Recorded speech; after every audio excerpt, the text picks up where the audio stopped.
बिस्मिल्लाहिर्रहमानिर्रहीम। ऐसी गलतियां जो इंसान को तबाह कर देती हैं।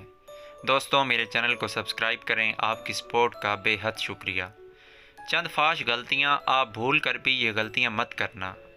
आमदनी से ज़्यादा खर्च करके फिर तंग दस्ती का शिकवा करना यह सबसे बड़ी गलती है। अपने आप को सबसे ज़्यादा अक्लमंद समझना ये उससे भी बड़ी गलती है।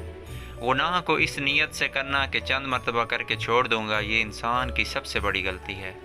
अपने आज वाले काम को कल पर छोड़ना यह भी बहुत बड़ी गलती है। जहरी शक्ल सूरत को देखकर किसी के बारे में राय कायम कर लेना यह भी बहुत बड़ी गलती है। मुस्तकबिल के लिए ख्याली पुलाव पकाना और इस पर खुश होना, अपना राज किसी को बताकर इससे पोशीदा रखने की दरख्वास्त करना यह इंसान की सबसे बड़ी भूल है। जायज़ असबाब इख्तियार किए बगैर अल्लाह ताला की ज़ात पर तवक्कल करके बैठना भी बहुत बड़ी गलती है। दोस्तों, उम्मीद करता हूँ इस वीडियो से हम सबको बहुत कुछ सीखने को मिलेगा। आप सबसे एक गुजारिश है कि प्लीज़ मेरे चैनल को लाजमी सब्सक्राइब करें।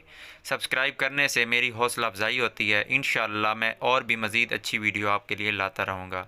दोस्तों, वीडियो को शेयर करें, वीडियो को लाइक करें। मिलते हैं एक नई वीडियो के साथ। मुझे इजाज़त दें। अल्लाह हाफिज़।